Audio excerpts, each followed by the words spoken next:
Good morning to everyone. We have started with working capital management. Working capital is the capital which is required for the day-to-day working of the business. This is the third sum we are doing today. In the previous lectures, we have learned about calculating the operating cycle. Today, finally, in this lecture, we will start with calculating working capital. So let us do this sum in front of your screen. Miss Lovely wants to start a new trading business and provides you with the following information. So Miss Lovely wants to start a trading business and they are this Lovely is providing with the Miss Lovely is providing with the following information. Projected annual sales. Projected means estimated, means assumed annual sales is rupees 15 lakh.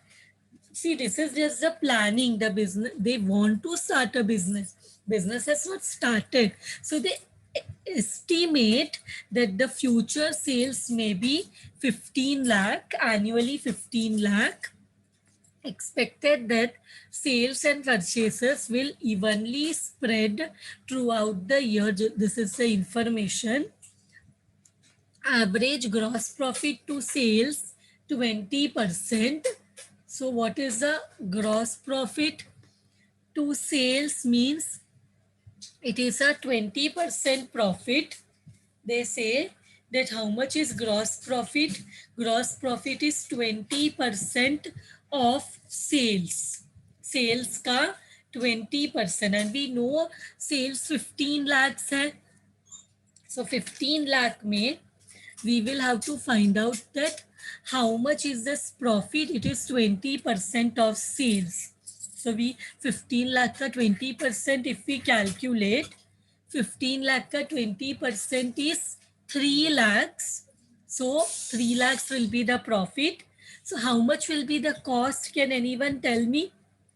If sales is 15 lakh and profit is 20% of sales, which is 15 lakh ka 20% is 3 lakhs. So how much will be the cost?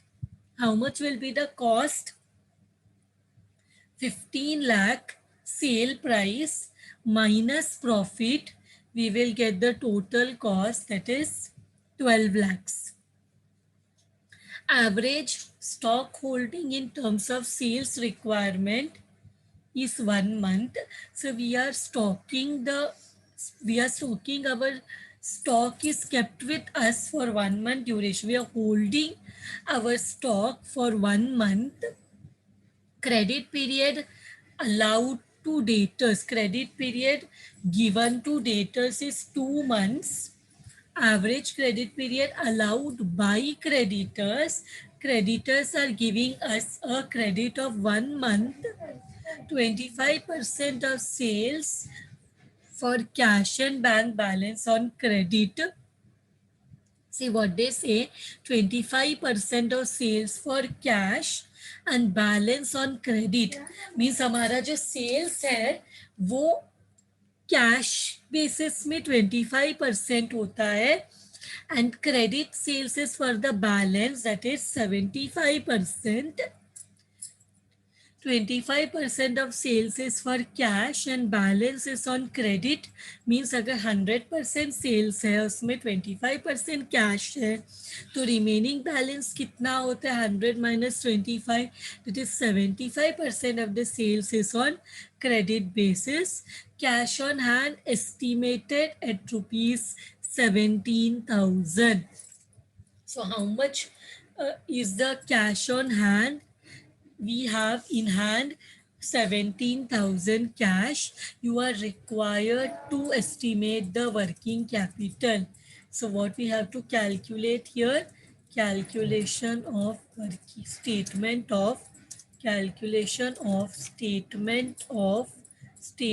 showing working capital. Statement showing working capital.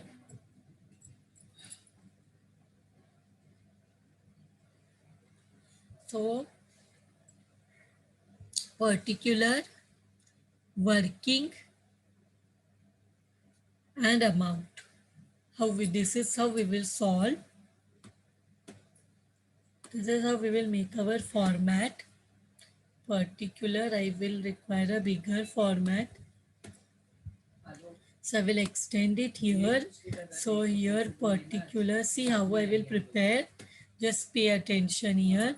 Particulars, working, here it will be our working note. We will do the working note here only simultaneously. And how do we get our working capital? We get our working capital A, current asset minus current liability. We get our working capital. How do we get our working capital? Current asset minus current liability. We get our working capital. So let us first write current asset. तो current asset में stock के सबसे पहले they have told our sales it will be 15 lakh and they say sales and purchase occur evenly throughout the year, means every month they assume the sales and purchase to spread evenly, and then that is the assumption. And then gross profit to sales, they say अगर sales 100 है तो profit 20% है, sales का 20% is profit. सो हम लोग directly 15 lakh का 20% निकालेंगे, we will get the profit and remaining will be the cost. Then they talk about stock and stock is a current asset. What they tell about stock कि हम stock कितना hold करते हैं. Stock हम 1 month के लिए hold करते हैं, तो स्टॉक हम वैल्यू करते हैं on cost. Stock is valued on, we assume it to stock of finished goods because stock raw material है, WIP finished goods nothing is told, so we assume कि हम finished product खरीद के उसको directly sell करते हैं. What do? We purchase and we sell. दो situation हो सकता है, या तो हम क्या करते हैं मैन्युफैक्चर करके सेल करते हैं. अगर मैन्युफैक्चर करके सेल करेंगे तो raw material and everything will be there. See जब हम मैन्युफैक्चर करके सेल करेंगे तो we will have raw material, then उस पर काम होगा and then it will be finished goods. But here nothing is store, means we purchase and we sell, means we purchase and we sell. So valued on, and तो हमारा stock जो है वो cost पे वैल्यू होना चाहिए, total cost, because इसको हम फिनिश गुड्स अगर अज्यूम करते हैं, if this is stock of finish goods it will be valued on total cost. तो कॉस्ट कितना है यहाँ पे क्वेश्चन में, सेल्स में से प्रॉफिट माइनस किया तो हमें मिल जाएगा total cost. We will get total cost. So here sales is how much? Sales is 15 lakh and profit is how much? Profit they say 20% of sales. So into 20% karo, you will get how much? Rupees 3 lakhs. So how much will be the total cost? 15 lakh. Total cost will be 15 lakh minus 3 lakhs, which is equal to how much? 12 lakhs. So total cost is how much? Total cost is sales minus profit. So that is equal to 12 lakhs. So let us value our stock का value निकालते हैं. तो कितना hold करना पड़ेगा? अगर total cost 12 lakh है and हमें 1 मंथ का रिक्वायरमेंट हमेशा अपने पास रखना पड़ता है, तो 1 डिवाइड बाई 12. ये कैसे? If 12 lakh is the annual cost, पूरा साल का सेल 15 लाख है तो पूरा साल का कॉस्ट इज 12 लाख. अगर this is for 12 months, then how much is for 1 month. 1 month का हम स्टॉक होल्ड करते हैं. मीन्स हम क्या करते हैं, 1 मंथ के रिक्वायरमेंट के हिसाब से हम स्टॉक परचेज करते हैं. तो if this 1 month cross multiply, do a cross multiplication here.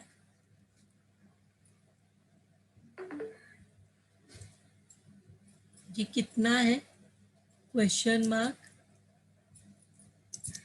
1 month के लिए कितना. So we get the answer. How much we get, 1 lakh मिल रहा है आपको. 12 lakh divide by 12 into 1, that is how to calculate.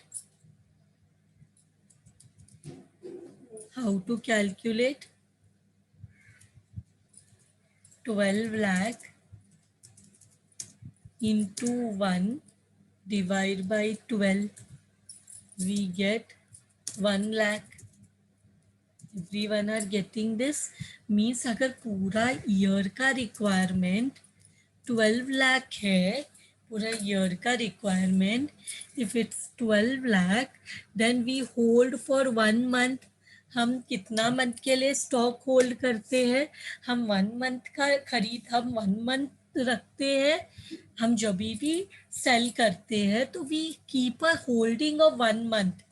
1 month के हिसाब से खरीदते, उतना हमारे पास प्लानिंग है कि 1 मंथ का स्टॉक हम होल्ड कर सकते हैं, स्टोर कर सकते हैं.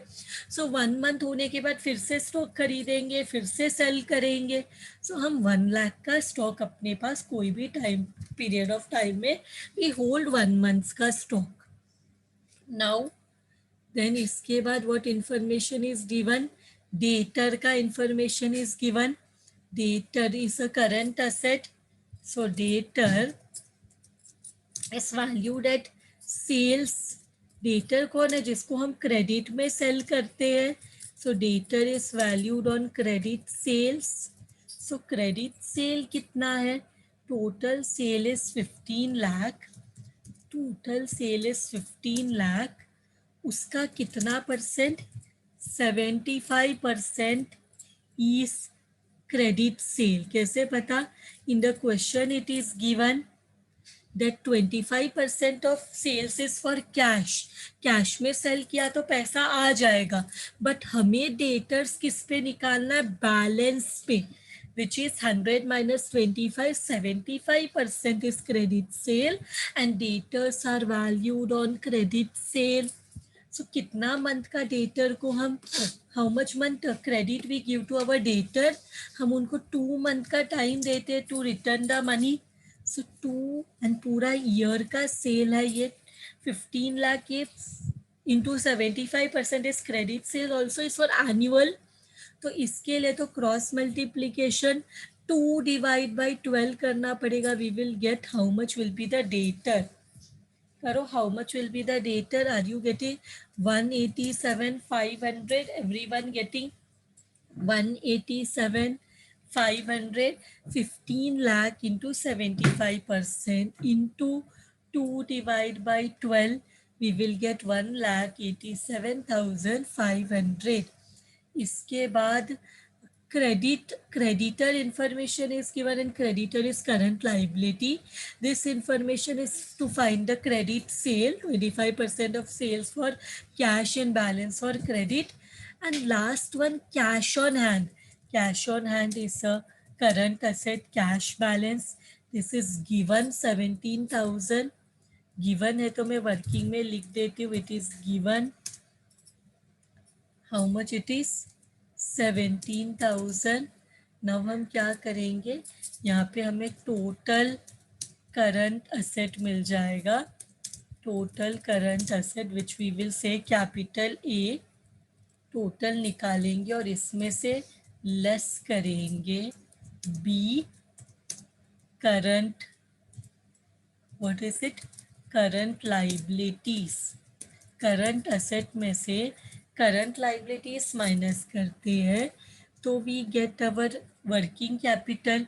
सो करंट लाइबिलिटी में सिर्फ क्रेडिटर का इंफॉर्मेशन दिया है and creditor normally are for raw materials, but यहाँ पे हम रॉ मटेरियल मैन्युफैक्चर नहीं करते. अगर हम मैन्युफैक्चर करके सेल करते तो हम जो परचेज करते वो मटेरियल रहता है, जो सेल करते वो finish goods. But here we are purchasing and selling, here we are purchasing and selling. तो हमारा क्रेडिटर किसके लिए, normally it is valued on raw material, but because in this sum there is no raw material, means हमारा जो total cost है हमें उसी में क्रेडिटर्स को वैल्यू करना पड़ेगा, because raw material separately is not given. If raw material is given we assume कि हम क्या करते हैं, हमारे क्रेडिटर कौन है, suppliers. Who are the creditors, they are our suppliers from whom we purchase on credit, and then debtors कौन है, to whom we sell on credit. Debtors are our customers to whom we sell goods on credit, and who are our creditors, creditors are our suppliers from whom we purchase goods on credit. So creditors को भी हम किस पे value करेंगे, हमारे total cost में. Total cost we know is 12 lakh, हमने find out किया टोटल कॉस्ट 12 लाख है. सो 12 लाख का how much month credit, creditor को हमें कितना मंथ का क्रेडिट देता है, 1 मंथ का. सो 1 डिवाइड बाई 12, सो ये हो जाता है 1 lakh.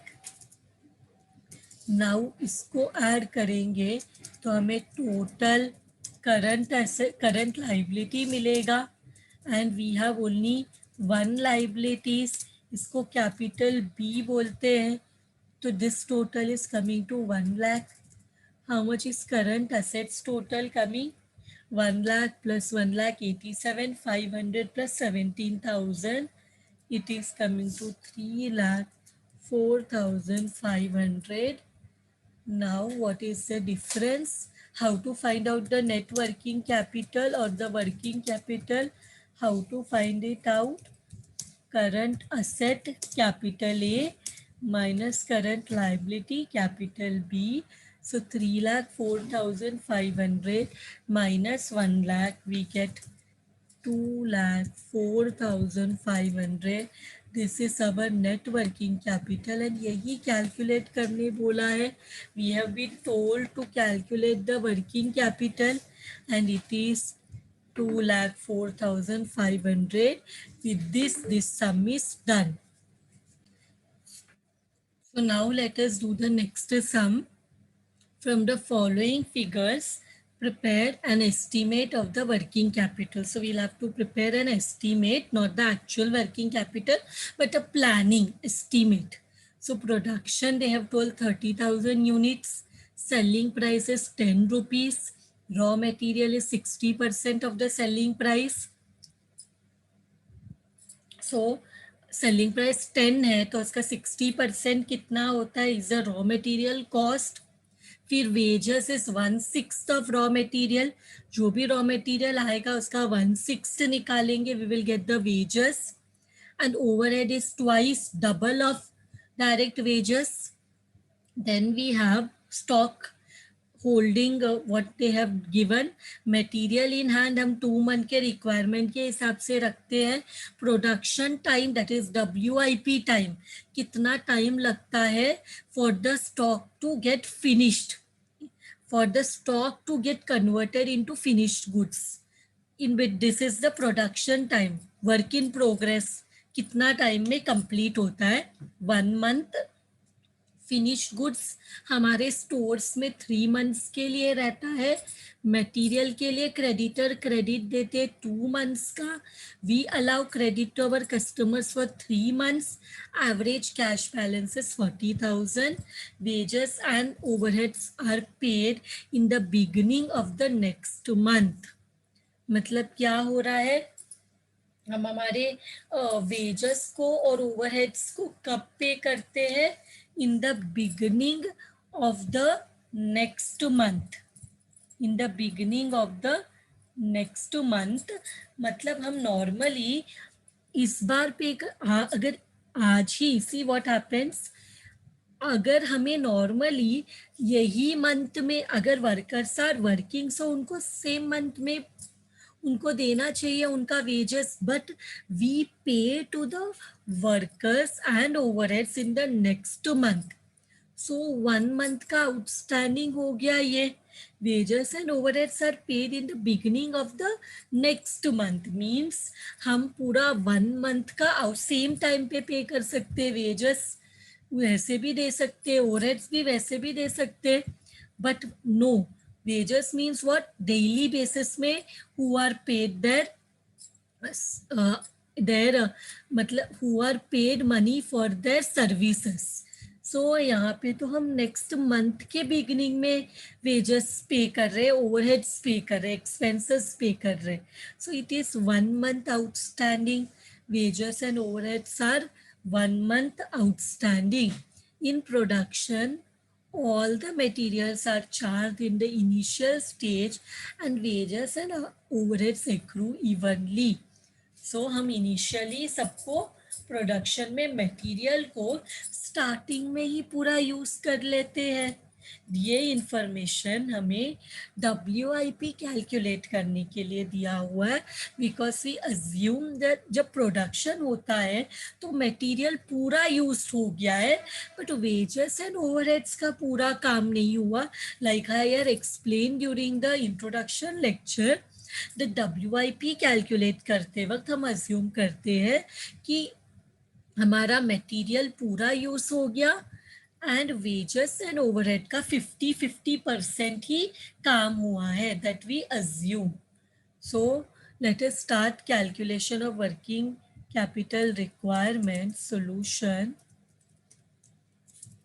Let us calculate calculation of statement showing working capital requirement.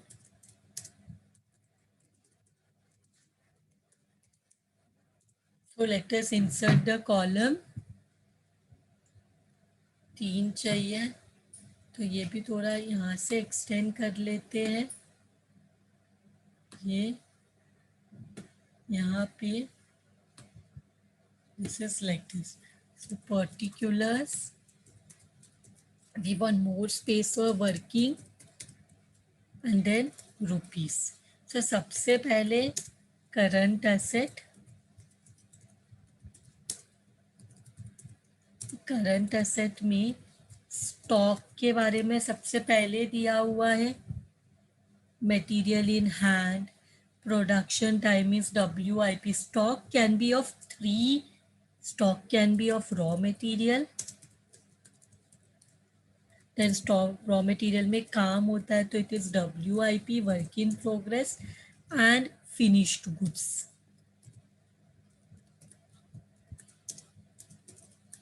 So stock is in a way, or it can be in the form of raw material, incomplete production WIP जिसको बोलते, और completely finished, that is finished goods which is ready to be sold. So now what we will do is we will but we don't know. देखो यहाँ पे units तो बोला है, पूरे साल में 30,000 यूनिट्स मैन्युफैक्चर किया है, सेल किया है 10 रुपीज में, बट रॉ मटेरियल का प्राइस पर यूनिट कितना है, वेजेस कितना है, उसके लिए we will have to prepare a cost sheet. We will have to prepare a statement of cost. We will have to prepare a cost sheet. Cost sheet बोलते हैं इसको, means cost का स्टेटमेंट, जिसमें we will see. So यहाँ पे cost sheet में if no need to write also, so यहाँ पे ऐसे 2 कॉलम बना के let us prepare the cost sheet. A small statement giving us the information about the cost rupees. तो यहाँ पे pay attention, यहाँ पे how much is the raw material.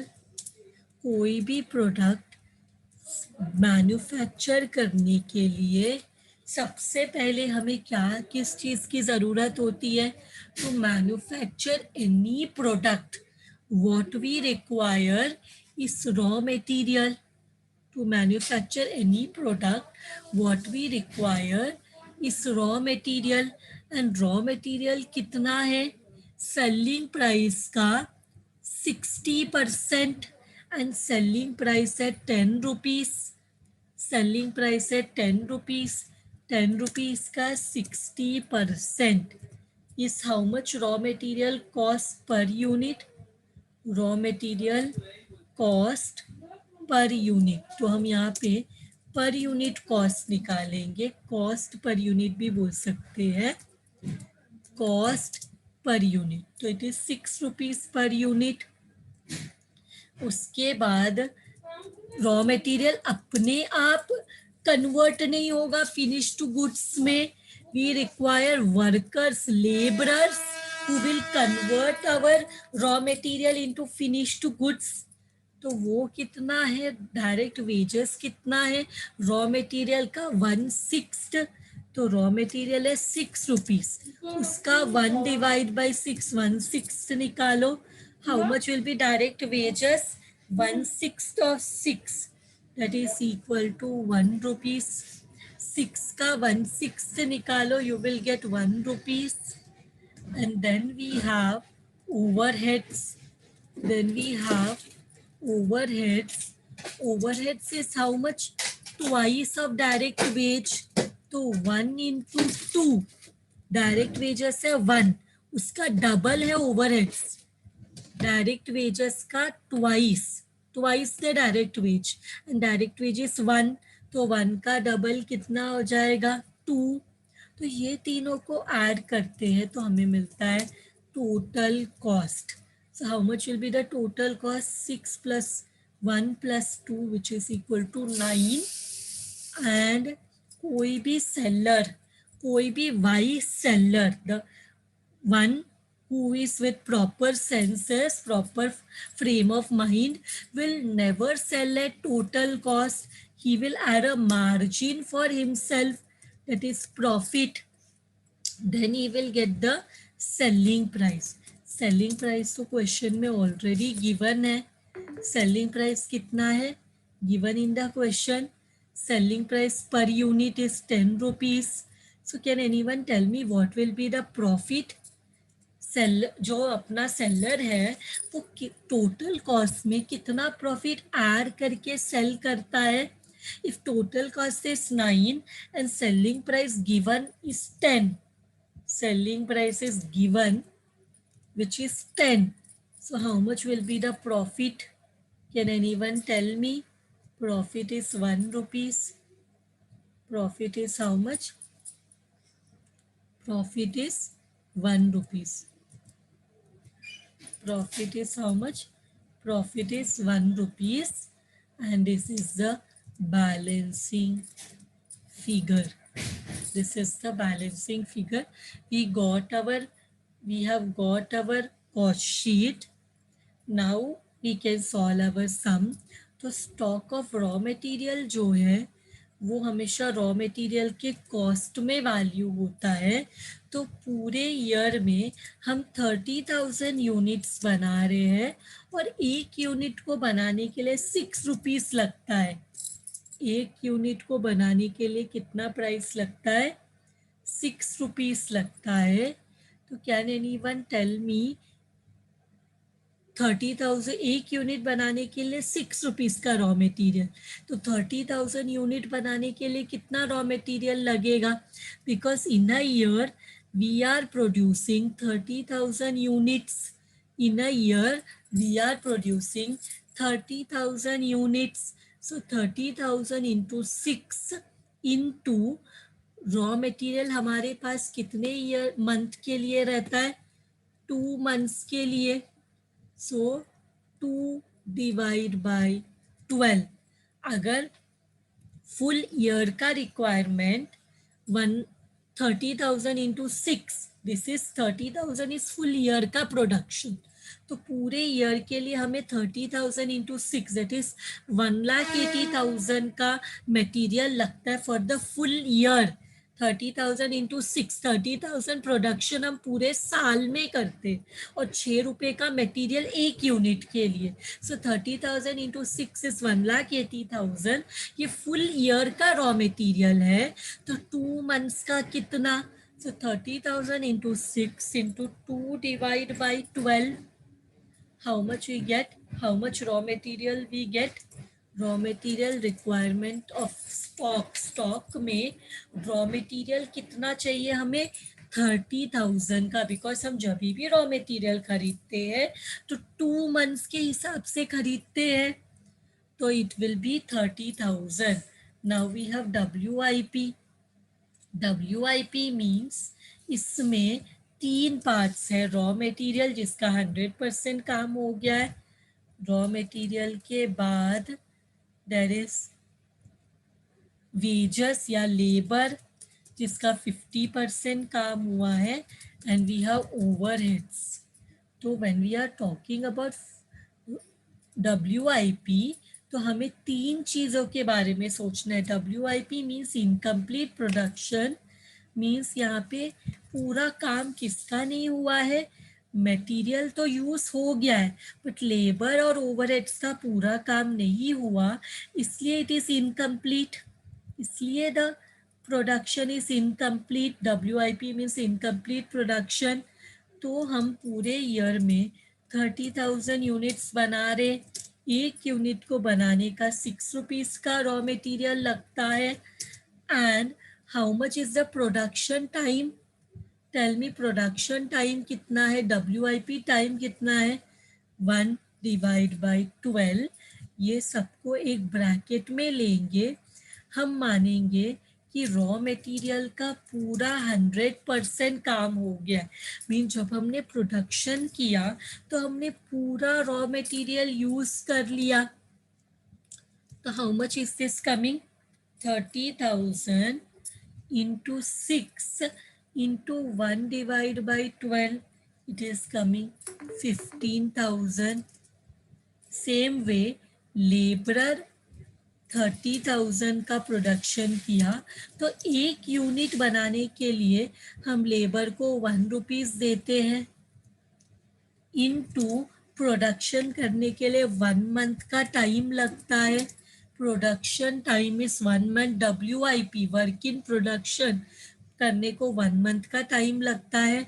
But क्योंकि ये इनकम्प्लीट प्रोडक्शन है हम अज्यूम करेंगे व्हेन नथिंग इज टोल्ड, हम अज्यूम करेंगे that labourers have been done only 50% of their work. Why the production is incomplete? Because laborer has not completed their work. तो हम assume करते हैं अगर कुछ और परसेंटेज दिया है तो वो लेंगे. when nothing is told we assume that laborers have done only 50% of their work. so ये कितना हो रहा है? 1250. Correct. see 30,000 into 1, 30,000 into 1 divided by 12 into 50%. We are getting 1250. उसके बाद ओवरहेड्स ने भी अपना पूरा काम, ओवरहेड्स भी पूरा यूज नहीं हुआ है. इसका कितना है? 2 रुपीज़. ओवरहेड का एक यूनिट का कॉस्ट है 2 rupees. And production takes 1 month time. And हम अज्यूम करते ये भी सिर्फ 50% काम ही हुआ है. So how much we are getting? 2,500. अब WIP मिलने के लिए तीनों को ऐड करो. 15,000 मटेरियल का, लेबर का 1250 and 2,500 of overheads 18,750. Now we will do finish goods. Finish goods को हम टोटल कॉस्ट में वैल्यू करते हैं. फिनिश गुड्स को हम किस पे वैल्यू करते? Finish goods means what? Raw material का पूरा काम हो चुका है, लेबर ने भी अपना पूरा काम कर लिया, ओवरहेड्स भी पूरा यूज हो गया. Means finish goods is always valued at total cost. Finish goods is valued eight total cost, means एक यूनिट बनाने का 30,000 एंड 9 रुपीज़ में पूरा यूनिट कंप्लीट हो जाता है. एंड फिनिश्ड हम कितना टाइम में finish goods keep with us, we keep the finish goods for 3 months. We keep the finished goods for 3 months. So 3 divided by 12. So how much is it coming? 30,000 into 9 into 3 divided by 12. तो finished goods कितना है? Finished goods how much you are getting? 30,000 into 9 into 3 divided by 12. We are getting 67,500. 67,500. Now we also have debtors. Debtors is valued at credit sales. Debtor is valued at credit sale. Finished goods is valued at total cost. Total cost. And raw material is valued at price of raw material. Raw material का जो भी price रहेगा उस पर value करते हैं. तो debtor find out करना है. Debtor is valued at selling price. तो सेलिंग प्राइस हमें पता है कितना है. सेलिंग प्राइस है 10. सी डेटर्स को सेलिंग प्राइस में भी वैल्यू कर सकते हैं एंड टोटल कॉस्ट में भी वैल्यू कर सकते हैं, बिकॉज डेटर का पैसा फ्यूचर में मिलने वाला है. तो फ्यूचर में मिलने वाला है तो हमें खर्चा तो सिर्फ 9 रुपीज़ हुआ है. हम प्रॉफिट ऐड करके सेल करते हैं एज पर कंजर्वेटिव कंसेप्ट. जब तक हमारा प्रॉफिट हाथ में नहीं आ जाता हम उसको रिकॉर्ड नहीं करते. सी अगर it is very, we Indians are also very conservative. अगर कुछ गुड न्यूज़ है आने वाला है तो जब तक वो एकदम पर श्योर नहीं होता हम किसी के साथ शेयर नहीं करते. बट अगर कोई खराब न्यूज़ है तो वो पहले सबको बता देते हैं, सबको प्रिपेयर कर लेते हैं उस चीज़ के लिए कि पहले से बोल के कुछ ऐसा कुछ खराब हो सकता है, होने दो नहीं होने दो, पहले से सबको प्रिपेयर कर देंगे. बट अगर कोई गुड न्यूज़ है तो वो जब तक एक्चुअल में नहीं ऑकर होता we do not inform anyone. So that is conservative approach. That is our conservative approach. Same way debtors में, डेटर्स को 10 रुपीज़ में सेल करते हैं बट उसका कॉस्ट तो 9 रुपीज़ ही है. तो जब तक डेटर से पैसा नहीं मिलता उसको सेलिंग प्राइस में क्यों रिकॉर्ड करना. That is one way to calculate debtors. But हम टोटल कॉस्ट में भी करो या सेलिंग प्राइस में करो, both is considered to be correct. Okay. So debtor को यहाँ पे क्रेडिट सेल के बारे में कुछ भी नहीं बोला है. Normally debtor is valued on what, credit sales. Selling price यहाँ बी में से क्रेडिट सेल्स. बट क्वेश्चन में nothing told about credit sale. तो वी अज्यूम हमारा पूरा सेल्स क्रेडिट में है. फुल ईयर में 30,000 यूनिट्स मैन्युफैक्चर किया, एक यूनिट को सेल किया 10 रुपीज़ में. तो कितना मंथ का क्रेडिट कस्टमर्स को देते हैं? 3 months का. So 3 divided by 12. How much we are getting? 3 divided by 12. Are you getting 75,000? इसके बाद we have cash balance given. Average cash balance. How much is cash balance? Is also a current asset. So cash balance. How much is cash balance? It is given. This one is given, no need to find out in this question. It is 40,000. इसको सबको add करेंगे तो हमें मिलेगा total current asset, which is we may say total current asset. And इसमें से हम less करते हैं less B, that is current liabilities. Current liabilities में क्रेडिटर्स का इंफॉर्मेशन दिया. एंड क्रेडिटर हम रॉ मटेरियल प्राइस में वैल्यू करते. क्रेडिटर से क्या लिया उधार में? क्रेडिटर्स से मटेरियल परचेज किया उधार में, एंड क्रेडिटर्स कितना मंथ का क्रेडिट देते, 2 मंथ्स का। तो पूरे साल में 30,000, पूरे साल में 30,000 यूनिट्स बनाया, 30,000 इनटू रॉ मटेरियल प्राइस कितना है, इसे 6 रुपीज, रॉ मटेरियल प्राइस है 6 rupees, creditor is for raw material उधार पे लिया है, and how many months credit, 2 मंथ का क्रेडिट देते हैं।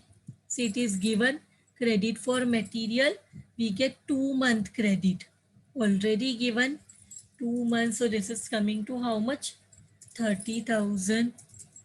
इसके बाद आउटस्टैंडिंग एक्सपेंसेस दिया है, आउटस्टैंडिंग वेजेस, वेजेस कितना है, how much, 1 month, it is given in the question कि हम नेक्स्ट मंथ के बिगिनिंग में पे करते हैं, बट हमें तो सेम टाइम पे करना चाहिए, तो 1 मंथ का आउटस्टैंडिंग रखते हैं।